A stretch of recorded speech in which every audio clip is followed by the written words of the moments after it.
नमस्कार सर। मैं एक ट्रेन्ड आर्किटेक्ट हूँ। करीब मैंने 4-5 साल तक प्रैक्टिस की है। और जब मैंने आपको सुनना शुरू किया तो कुछ समय के बाद में मैंने सस्टेनेबल आर्किटेक्चर में काम करना शुरू किया। तो मैंने ये किया और फिर रियलाइज़ करने लगा कि कुछ चीज़ें हैं जो कमी आ रही है। जैसे फॉर एग्ज़ाम्पल एक्सीलेंस की तरफ एक पुलक नहीं नज़र आ रही थी खुद में। तो मैंने थोड़ा अवलोकन किया और पाया कि बेसिकली ये चीज़ सिर्फ मुझ में कमी नहीं है, पर मैं आजू बाजू की सोसाइटी में जैसे बचपन से ही ये सिखाया नहीं गया था। और साथ में जैसे स्कूल कॉलेजेस इतना इतना इस चीज़ के ऊपर इतना ध्यान नहीं दिया गया था कि इसकी ओर जाना चाहिए। फिर और फर्दर देखा तो अपने जो साथी थे, दोस्त थे, सर्कल था, तो उसमें भी ये काफ़ी कमी देख पाया। और बाद में कंपेयर किया इसे कि लाइक देखते हैं कि इंडिया में ही काफ़ी लैकिंग है इसमें। जो डेवलप नेशंस है या तो कई और जैसे समाज हैं, वहाँ पे काफ़ी हद तक देखा जाता है कि कुछ भी फील्ड हो, साइंस हो, आर्ट्स हो, तो उसमें एक एक्सीलेंस की ओर एक काफ़ी एक बहुत रुझान दिया जाता है। तो यही समझ नहीं आता कि इतना क्यों वेरिएशन है, और एक्सीलेंस की तरफ एक जो पुलक होनी चाहिए तो वो लैकिंग क्यों है हमारे समाज में।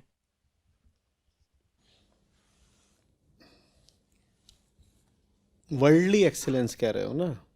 जी। दुनिया के कामों में जी। आर्किटेक्चर में नहीं दिखाई देती। जी, इन जनरल हर फील्ड में देखा गया है कि मतलब मेरे दोस्त भी कुछ ना कुछ करते ही हैं, पर वो है ही नहीं कि बस काम चलाने के लिए हाँ इतना हो गया तो हो गया, काम इतना कर रहे हो तो हो गया, इतना खर्चा चल रहा है, बस मौज की लाइफ। तो उससे ज़्यादा कुछ दिख नहीं रहा है। तो इसी बात को मैं और विस्तृत करके सोचूं तो हमारी फिल्में बनती हैं, वो कथानक के तल पर, टेक्नोलॉजी के तल पर, संगीत के तल पर, मौलिकता के तल पर विदेशी फिल्मों से पीछे ही रहती हैं ज़्यादातर। हमारी टेक्नोलॉजी विदेशी टेक्नोलॉजी की टक्कर में नहीं खड़ी होती। हमारे बिजनेसेस विदेशी बिजनेसों से कॉम्पीट नहीं कर पाते, कोई प्रतिस्पर्धा में कहीं टिकते नहीं हैं। ओलंपिक्स में हम जाते हैं तो हम 142 करोड़ का देश है और एक आध मेडल मिल जाए तो ऐसा लगता है बड़ी बात हो गई।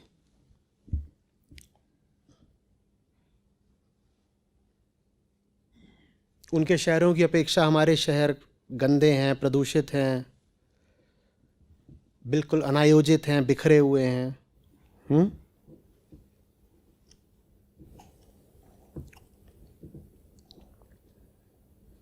तो एक्सीलेंस, उत्कृष्टता कहीं दिखाई नहीं देती है। हाँ ठीक है, तुम्हारे साथ चल रहा हूँ, बिल्कुल ऐसा ही है। यहाँ तक कि रक्षा के क्षेत्र में भी हमारा 2/3 यानी 3/4 जो रक्षा सामग्री है हमें उसको निर्यात करना। आयात करना पड़ता है। जो भारतीय सेना के पास आयुध हैं, उपकरण हैं, उसमें से बहुत बड़ा प्रतिशत है ऐसी सामग्री का जो आउटडेटेड है।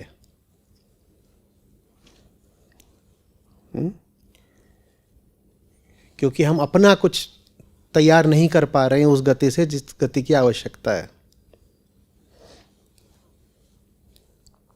बाज़ार में कोई भी सेगमेंट हो, उसमें जो सबसे बड़े ब्रांड होंगे, संभावना यही है कि या तो वो विदेशी हैं, या अगर देशी हैं भी तो उन्होंने विदेशी कोलैबोरेशन करके बाहर से टेक्नोलॉजी ली है। सड़कों पर भी देखो तो 1-2 ब्रांड्स को छोड़ करके सब आपको विदेशी ब्रांड ही नज़र आते हैं। ख़ास तौर पे जितनी आप उत्कृष्ट गाड़ी चाहो वो तो विदेशी ब्रांड ही मिलेगा। साधारण गाड़ी तो फिर भी हो सकता है कि आपको भारतीय मिल जाए। तो ये क्यों है? क्यों है ऐसा? अब क्या बहाना दें? संसाधन की कमी का दें, ये बोलें कि अंग्रेज़ों ने ऐसा कर दिया। अब तो आज़ाद हुए भी बहुत बहुत समय बीत गया, नहीं? क्या बात है? दुनिया में तब तरक्की करोगे ना, दुनिया में प्रवीणता तब हासिल करोगे ना जब पहले दुनिया को महत्व दो। देखो क्या होता है,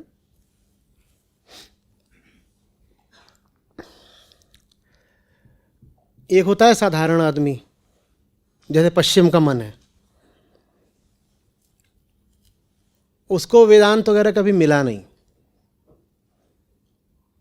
तो उसने वही देखा जो उसको दिखाई दिया, उसको ये दिखाई दिया कि दुनिया सच है, तो उसने कहा फिर ठीक है, दुनिया में ही बेहतरी करते हैं, दुनिया में ही तरक्की करते हैं, अच्छे शहर, अच्छी सड़कें, अच्छे अस्पताल, अच्छी कंपनियां, अच्छी टेक्नोलॉजी, ये सब बनाते हैं।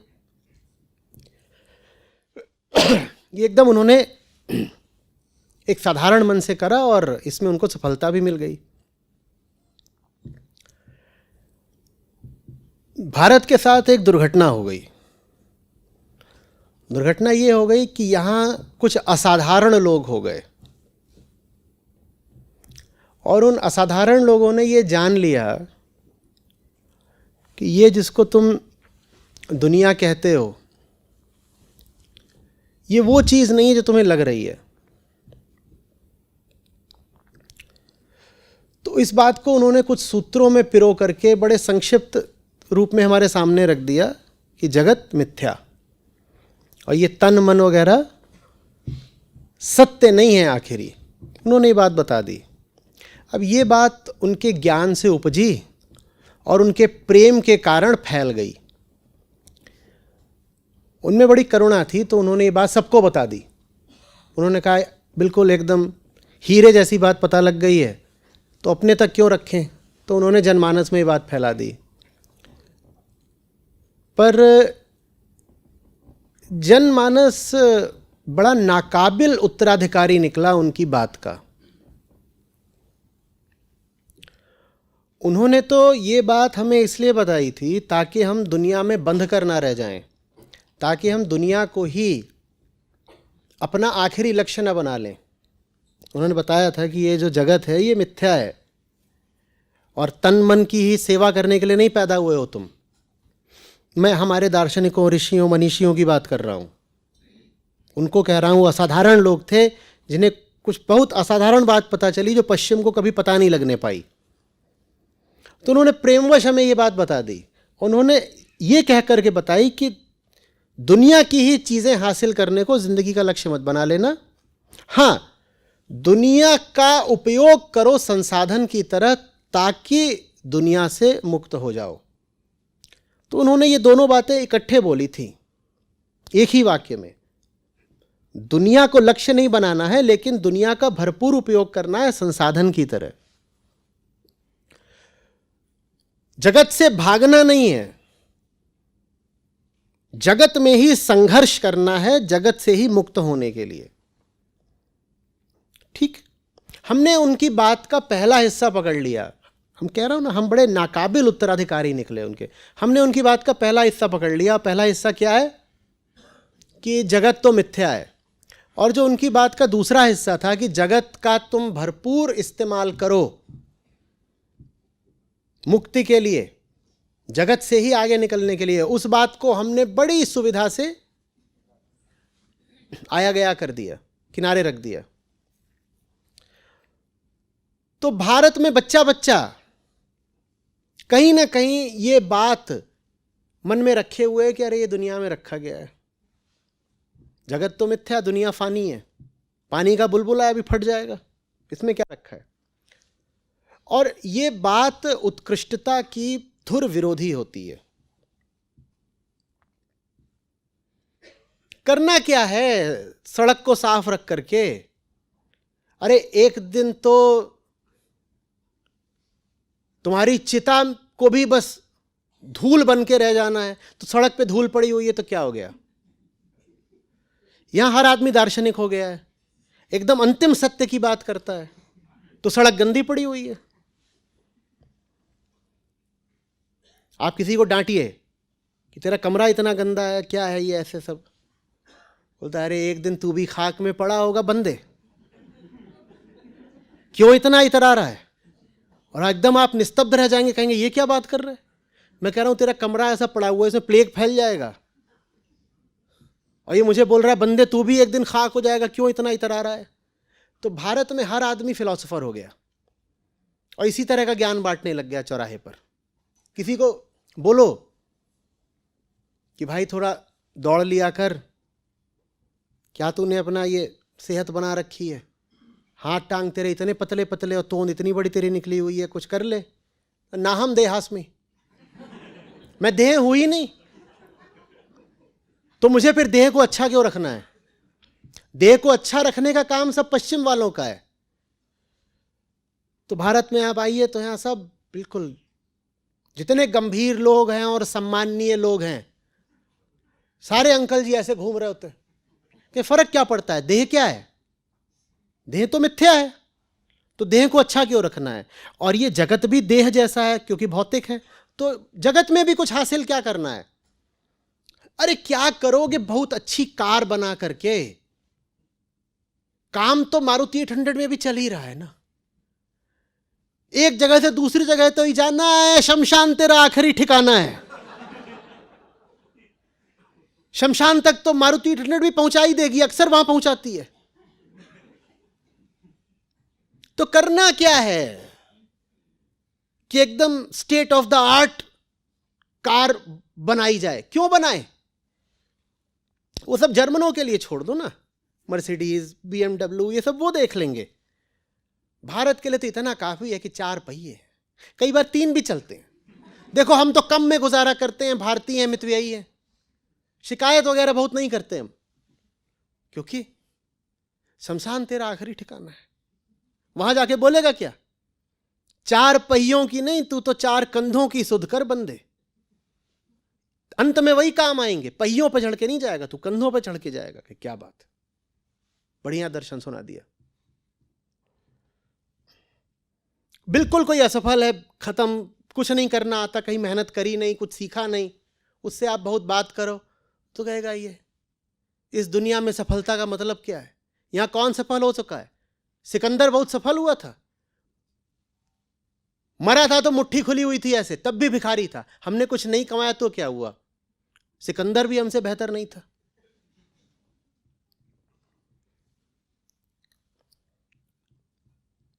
समझ में आ रही है बात? गीता को भी बना लिया कि ये तो उनका ग्रंथ है जिनके बारे में सबसे महत्वपूर्ण चीज है नाचना गाना, और ये बड़े से बड़ा दुर्भाग्यपूर्ण काम हुआ है भारत के साथ। नहीं तो गीता पर्याप्त होती। गीता ऐसी आग है कि एक बार आपको पकड़ ले, आप बच नहीं सकते राख होने से। सारी आपकी कमजोरियां, आपके बहाने, ये जो मजबूरियां गिनाते हैं, सब जला देती है गीता।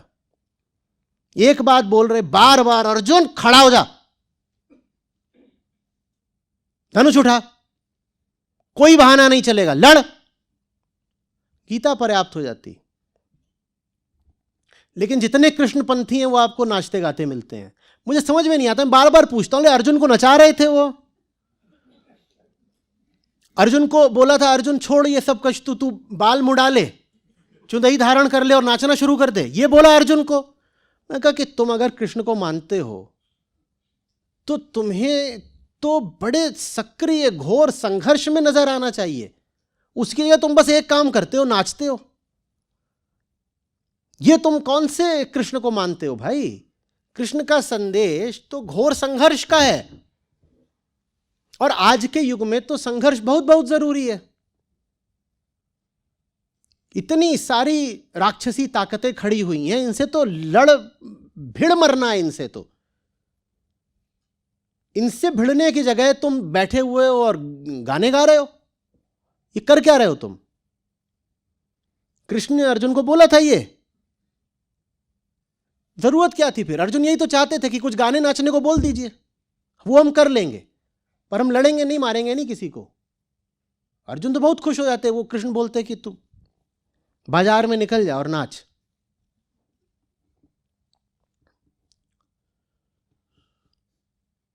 वहां क्या बोल रहे हैं? मोह हटा, भय हटा, भ्रम हटा, किसी की मत सोच, बस मेरा मुंह देख और भिड़ जा। भारत ने गीता को भी अपने लिए अनुपयोगी बना लिया। संघर्ष भारत करता ही नहीं, बस घुटने टेक देता है आसानी से। स्पोर्ट्स तक में देखने को मिलता था, हॉकी में बहुत होता था, मैं हॉकी खूब देखता था। आखिरी 5 मिनट में भारतीय टीम गोल ना खाए, ऐसा हो नहीं सकता। जीते हुए मैच हारते थे। अभी वर्ल्ड कप से बाहर हुए न्यूजीलैंड से हार के, ये भी जीता हुआ मैच था। कौन कौन हॉकी देखता है? वो मैच जीते हुए थे कि नहीं? पूरा जीता हुआ मैच था। और उससे पहले भारत एक भी मैच हारा भी नहीं था, एक ड्रॉ हुआ था बस इंग्लैंड से। स्पेन को, जो कि अच्छी टीम है, उसको हराया था। और न्यूजीलैंड नीचे की टीम है काफी, उससे हार गए। और भारतीय टीम इस वक्त अच्छी है, रैंकिंग भी 4थी या 5वीं है, ओलंपिक में मेडल लेके आए हैं, अभी हार गए, बाहर हो गए। ये भारतीय हॉकी के साथ तब लगातार चल रहा है संघर्ष। कभी कई कई बार तो आखिरी मिनट में गोल खा के हारे हैं, कि जीत रहे थे, आखिरी मिनट में गोल खा के हार गए।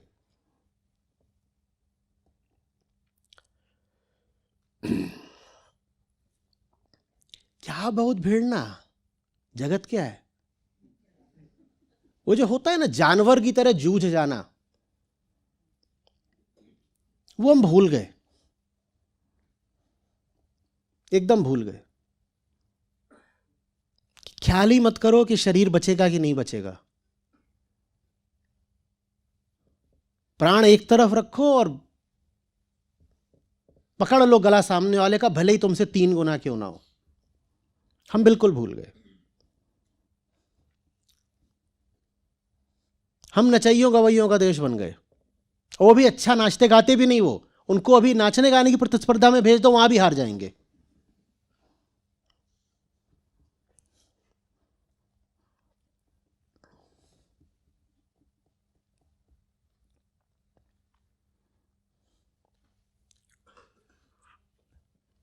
अब गौर से देखिए, अगर तो पाकिस्तान भारत से 8 गुना छोटा देश है जनसंख्या में, कुल उत्तर प्रदेश बराबर जनसंख्या है उसकी, और भारतीयों के लिए बड़े से बड़ा जलवा पाकिस्तान बना रहा। ये अपने आप में शर्म की बात होनी चाहिए ना। तुम किसको अपना बहुत बड़ा शत्रु मान रहे हो? जो जनसंख्या में तुमसे 1/8 है। जितना बड़ा उत्तर प्रदेश है जनसंख्या में, उतना ही बड़ा पाकिस्तान है, बस कुल इतना बड़ा पाकिस्तान है। और भारतीयों के लिए सबसे बड़ा हवा पाकिस्तान। पाकिस्तान से मैच है, पाकिस्तान ने ये कर दिया, पाकिस्तान को ऐसा कर देंगे, पाकिस्तान को तुम्हें कर भी दोगे तो कौन सा गौरव मिल गया? इतना सा तो है पिद्दी, वो कौन से गौरव की बात हो जाएगी? पाकिस्तान को हरा भी दोगे तो जो तुम्हारे बराबर का है बिल्कुल चीन, कि 142 करोड़ तुम और 142 करोड़ ही चीन, उसके सामने अपनी हालत देखो। वहां डरे सहमे बैठे हो। 62 में वो ले गया जमीन, और अब पिछले 1-2 सालों में रोज जमीन लेकर के जा रहा है चीन, और भारतीयों की हिम्मत नहीं है कि चूं कर दें।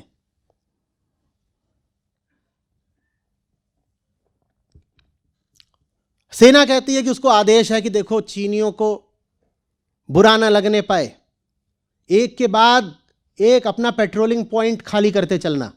चीनी अंदर घुसते आए तो तुम पीछे हटते रहना।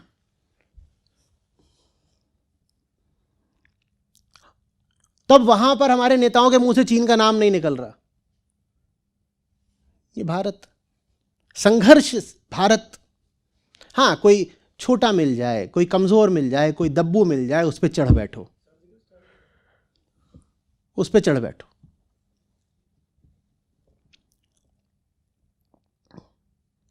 और धर्म का अर्थ होता है उससे भिड़ना जो तुमसे कहीं कहीं बहुत बहुत ज्यादा बड़ा है। जीवन मात्र से भिड़ जाना, यह होता है धर्म। धार्मिक आदमी अपने चुने हुए क्षेत्र में कभी फिसड्डी नहीं रह सकता, कभी नहीं। वो खेल में होगा तो उसकी हार में भी आप एक बड़ा गहरा संघर्ष देखेंगे। वो विज्ञान में होगा, वो नई नई उपलब्धियां लेकर के आएगा।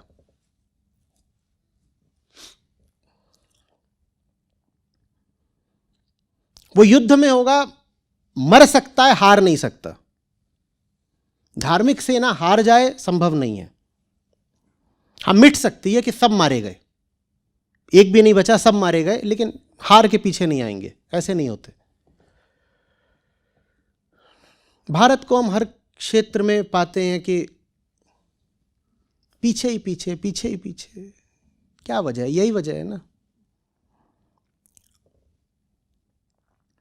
सिद्धांत उठा लिए, मर्म से चूक गए। पश्चिम का सौभाग्य था, उसको सिद्धांत भी नहीं मिले, तो उसने कहा मटीरियलिज्म है, the world is real, the world is the only place, और इसी दुनिया में जीना, यहीं खाना, यहीं पीना, इसी को बेहतर बनाना। उन्होंने अपनी दुनिया बेहतर बना ली। भारत एकदम त्रिशंकु की तरह बीच में अटक कर रह गया। इस भौतिक दुनिया को कह दिया ये तो मिथ्या है, और जो मुक्ति की दुनिया है उस तक पहुंचने का न साहस दिखाया, न श्रम, न संघर्ष। न इस दुनिया के रहे, न मुक्ति के हो पाए, कहीं के नहीं रहे। हाँ, माया मिली न राम, राम के प्रति निष्ठा नहीं दिखा पाए, और माया ऐसों को मिलती नहीं जो संघर्ष ना करे। दुनिया में भी जीतने के लिए मेहनत तो करनी पड़ती है भाई।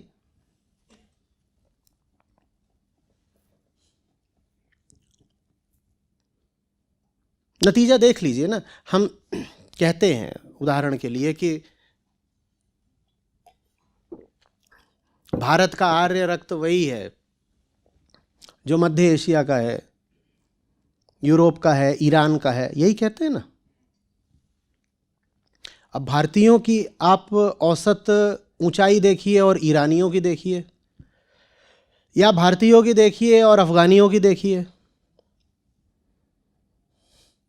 जबकि जेनेटिक पूल एक ही है। भारतीयों का औसत वजन देखिए और रूसियों का देखिए, या जर्मनों का देखिए, या उतनी दूर नहीं जाना तो मैं कह रहा हूँ अफगानियों ईरानियों का देखिए। ये हमने क्या किया अपने साथ? हमने कहा ना हम देहास्मी, मैं देह नहीं हूँ। जब देह नहीं हूँ तो क्या खाना पीना, क्या देह को ठीक करना, क्या व्यायाम करना। हिंदुस्तान में जितनी महिलाएं एनीमिक हैं दुनिया में कहीं नहीं, लेकिन I am not the body, मैं देह हूं ही नहीं।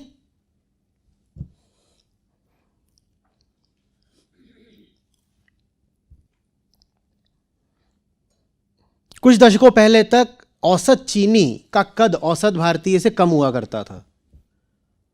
अब चीनियों का कद भी भारतीयों से ऊपर निकलने लग गया।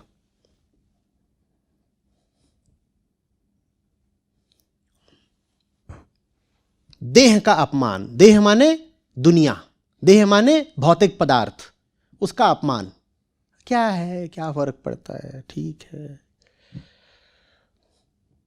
और उसी को हमारी भाषा में फिर कह देते हैं जुगाड़। जुगाड़ क्या है? जुगाड़ एक तमाचा है उत्कृष्टता के मुंह पर, एक्सीलेंस नहीं, जुगाड़। वही जुगाड़ हर जगह है। जुगाड़ करके हाई स्कूल पास कर लिया, जुगाड़ करके कॉलेज की भी डिग्री मिल गई, जुगाड़ करके सिफारिश वगैरह से या कुछ करके नौकरी भी मिल गई। प्रेम की पात्रता नहीं किसी जवान आदमी में, तो अरेंज्ड मैरिज के जुगाड़ से फिर भी उसको पत्नी मिल गई, माने सेक्स मिल गया। विवेकानंद कहा करते थे, उनकी पूरी बात में मैस्कुलिनिटी एक बड़ा केंद्रीय शब्द था। कहते थे इस देश को पौरुष की जरूरत है, पौरुष की। ये देश लगभग नपुंसक हो चला है, इसमें पौरुष जगाने की जरूरत है। ये ऐसा हो गया है, बिल्कुल घुग्गू बन गया है। साहस, श्रम, संघर्ष इसने भुला दिए हैं, और बहाना बार बार क्या दे देता है? जगत मिथ्या ना हम देहास्मी, मैं देह नहीं हूं, जगत मिथ्या है, आत्मा मात्र सत्य है। और आत्मा कैसे होती है? आत्मा तो वो जब मर जाते हैं तो फुर्र से उड़ जाती है चिड़ैया, उसे आत्मा बोलते हैं। तो जब आत्मा सत्य है तो चलो जल्दी से मर ही जाते हैं। तो 1947 में, अभी बात कर रहे थे ना कल ही, कि कितनी होती थी औसत उम्र भारतीयों की? 27 साल। मर भी रहे थे फटाफट जल्दी जल्दी। कहा कि जगत तो नश्वर है, करना क्या है, छोड़ ही दो इस जगत को जल्दी से। कपड़े क्यों अच्छे होने चाहिए? अरे आखिरी वस्त्र तो शरीर है। जब शरीर का ही ख्याल नहीं रखना तो कपड़ों का क्यों ख्याल रखना है? तो फटे सड़े गले गंदे मैले कुलैचे कुछ भी पहन के घूमो, क्या रखे। पश्चिम एक अति पर चला गया, मटीरियलिज्म, और भारत ने बराबर की गलती करी, बल्कि ज्यादा बड़ी गलती करी। वो बिल्कुल दूसरी अति पे चला गया, जहां मटेरियल का अपमान ही कर डाला बिना उसे समझे। जगत क्या है ये जाने बिना जगत का अपमान। जिन्होंने आपको बताया कि सत्य क्या है, जगत क्या है, उन्होंने ये नहीं कहा कि जगत को छोड़ ही दो, दोहरा रहे हैं हम। उन्होंने जगत के बारे में क्या बोला? जगत का भरपूर उपयोग करो, जगत तुम्हारा रणक्षेत्र है। यहां पाना भले ही तुम्हें कुछ नहीं है, लेकिन लड़ना जरूर है। इसी को निष्काम कर्म कहते हैं। पाना कुछ नहीं है, लेकिन लड़ना जरूर है। भारत ने लड़ने में भी इनकार कर दिया, घुटने ही टेक दिए। हमारी यूनिवर्सिटीज को देखो, बाहर की यूनिवर्सिटी, टॉप 200 यूनिवर्सिटीज दुनिया की, उसमें भारत की कोई यूनिवर्सिटी नहीं। हमसे पीछे जो देश आज़ाद हुए, और बहुत छोटे छोटे देश जो आज़ादी के वक्त हमसे भी ज़्यादा गरीब थे, उनकी यूनिवर्सिटीज़ आ गई हैं टॉप 200 में, हमारी नहीं है।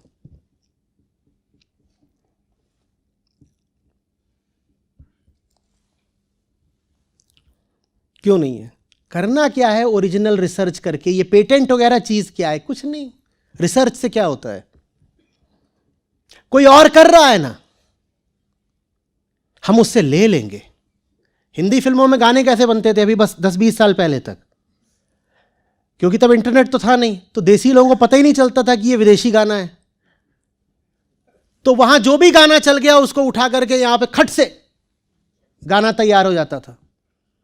कोई यहां का हिट गाना पकड़ लो, वहां के किसी गाने की नकल होता था। कहते देखो, माल न तेरा है न मेरा है, जगत रैन बसेरा है।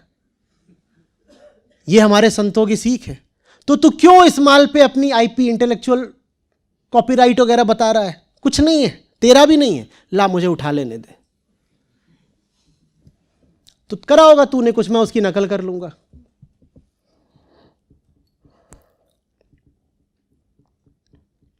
समझ में आ रही है बात?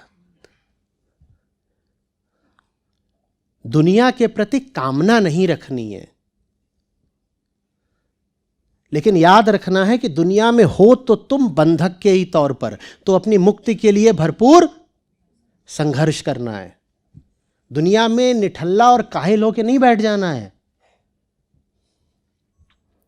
सही काम उठाना है और उसको पूरी उत्कृष्टता से करके दिखाना है। सही लड़ाई चुननी है और जूझ के लड़नी है। यह होता है आध्यात्मिक मन।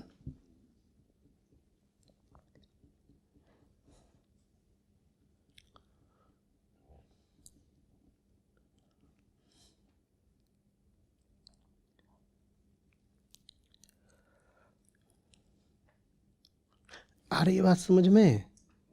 आप ये नहीं कह सकते जैसे जो पारंपरिक धार्मिकता होती है कि मैं धार्मिक आदमी हूं, कुछ नहीं करता, इतनी सी मेरी दुकान है जिसका माल बिकता भी नहीं है, जिसको आगे बढ़ाने के लिए मैं कुछ करता भी नहीं, करता भी हूं तो मुझे करना आता नहीं। दिन के 4 घंटे दुकान खोलता हूं, बाकी घर में आकर के बैठ जाता हूं, खाता हूं, पीता हूं, 2 रोटी रूखी सूखी, और ध्यान करता हूं। ये झूठा है तुम्हारा ध्यान और झूठा है तुम्हारा धर्म।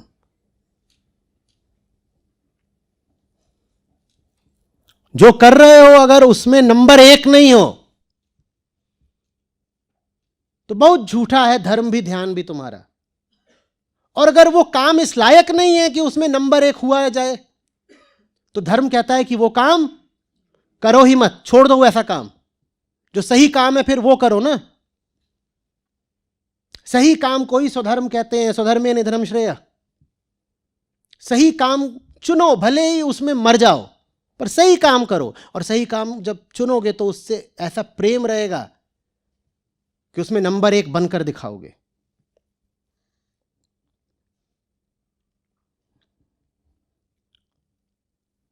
जिंदा क्यों हो? जिंदा भी हो, काम भी कर रहे हो और उसमें कुछ करके भी नहीं दिखा रहे, तो जी क्यों रहे हो? कृष्ण को कहते हैं प्रकृति का अर्थ ही है गति। यहां जो भी है वो गतिशील है, माने कर्म कर रहा है। और कर्म जब कर ही रहे हो अर्जुन, तो जरा धाकड़ कर्म करो ना। कर्म को त्याग तो तुम वैसे भी नहीं सकते जब तक जिंदा हो। प्रकृति का अर्थ ही क्या है? गति। त्याग तो कर्म को सकते ही नहीं जब कर्म करना ही है। तो जरा झंडा गाड़ के करो, जरा चिंगाड़ कर करो। भारत का सौभाग्य कि उसको गीता मिली, और भारत का दुर्भाग्य कि उसने कभी गीता गुनी नहीं, समझी नहीं।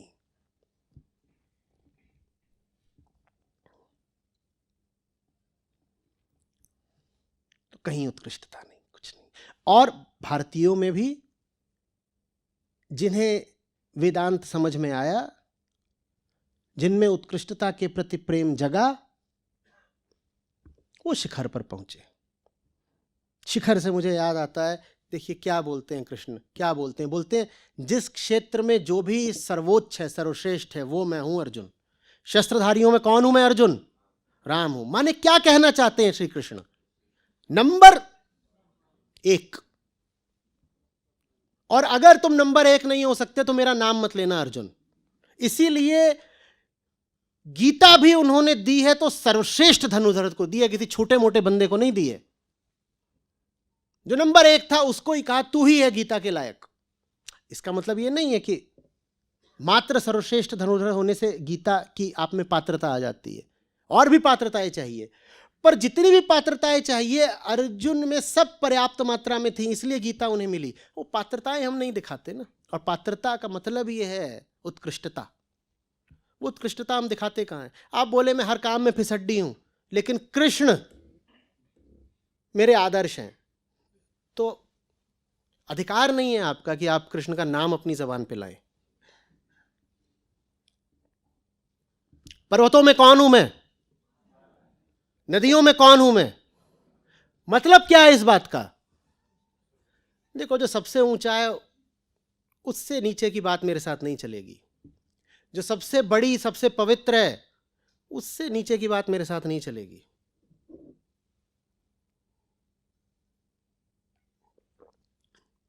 तुम छोटा मोटा टीला ले आओ और बोलो कि कृष्ण, हटो।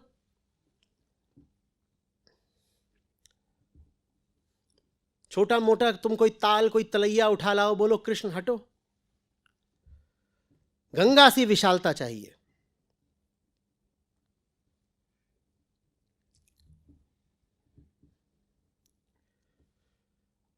अध्यात्म हारे हुए लोगों के लिए नहीं है। भारत में अध्यात्म हारे हुए लोगों का अड्डा बन गया। हारे, कमजोर लोगों का। हम बोलते भी है ना, हारे को हरिनाम।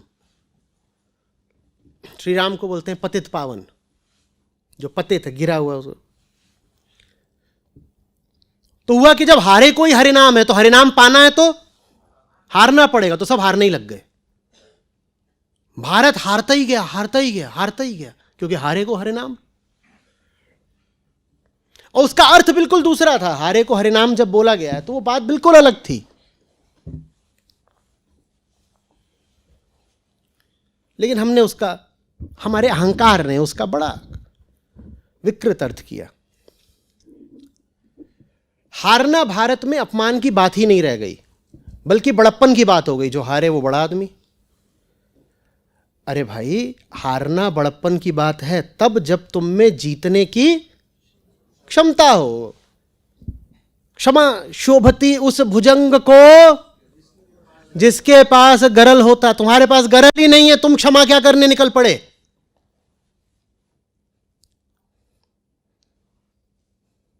जिसके पास बल हो वो क्षमा का अधिकारी होता है। अब 2.5 हड्डी के फंटूश वो पिट रहे हैं, बोल रहे जा माफ किया। तू कर क्या लेता? तू क्या माफ करेगा? अध्यात्म का तो अर्थ ही है बल की साधना। नायम आत्मा बलहीनेन लभ्यो। भारत ने बल को त्याग दिया। अहंकार ने कहा करना क्या है बल का, तो कुछ नहीं, बेकार।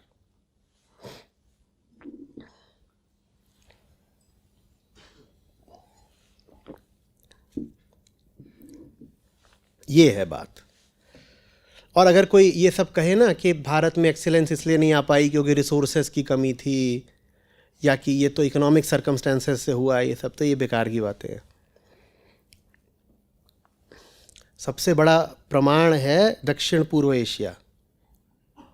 तुम दक्षिणी कोरिया को देख लो, तुम सिंगापुर को देखो, कंबोडिया, वियतनाम, मलेशिया, इंडोनेशिया, इनको देखो, सब हमारे साथ के हैं आज़ाद देश, एकदम ऐसे ही छोटे छोटे से। देखो कहाँ पहुँच गए। ताइवान, इतना सा ताइवान, और चीन के सामने ऐसे खड़ा हुआ है। हाँ भाई, समझ रहे हो बात को? क्या है, कुल एक द्वीप है, छोटा सा द्वीप है वो, दिल्ली जितनी आबादी नहीं उसकी, ताइवान की दिल्ली जितनी नहीं आबादी, और उसको सहारा देने के लिए कोई आसपास उसके देश भी नहीं है। जापान, दक्षिण कोरिया, ये सब भी काफी दूर है उससे, एकदम वो उसके पास सिर्फ एक ही है, चीन। और चीन जब चाहे उस पर चढ़ सकता है वो। हाँ भाई, और हम दुनिया की सबसे बड़ी आबादी रखते हैं। इतना सारा क्षेत्र पाकिस्तान ले गया, इतना सारा चीन ले गया, और चीन अभी भी ले जा रहा है। और क्या,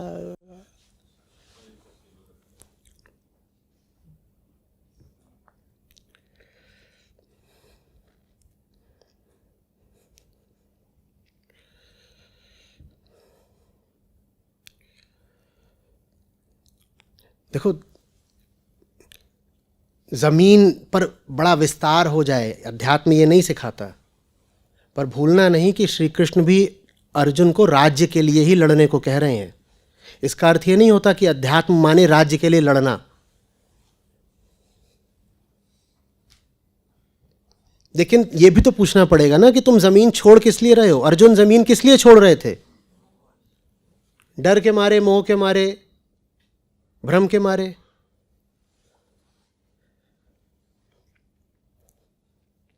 तुम्हें कोई वैराग्य थोड़ी हुआ है। वैराग्य तो आत्मज्ञान से होता है। आत्मज्ञानी को मोह तो होता नहीं, तुम्हें तो मोह है, माने वैराग्य नहीं हुआ है तुम्हें। तुम जो दर्शा रहे हो वो तो कायरता है।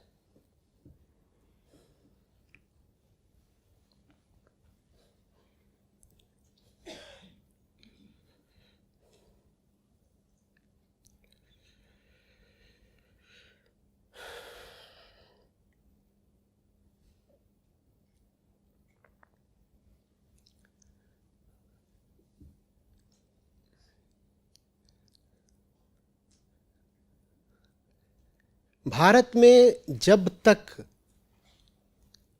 लड़ने, जूझने और संघर्ष को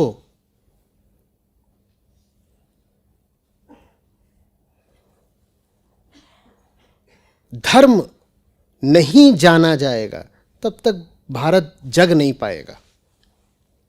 और मैं वो गली मोहल्ले वाली लड़ाई की बात नहीं कर रहा हूं, मैं कुरुक्षेत्र वाली लड़ाई की बात कर रहा हूं।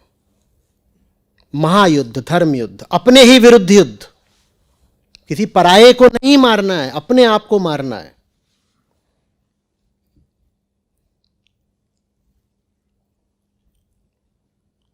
भारत में भी महानता आ सके, उत्कृष्टता आ सके, जिसकी आप बात कर रहे हो, एक्सीलेंस आ सके, उसके लिए भारत की रगों में संघर्ष को बहना होगा, युद्धस्व।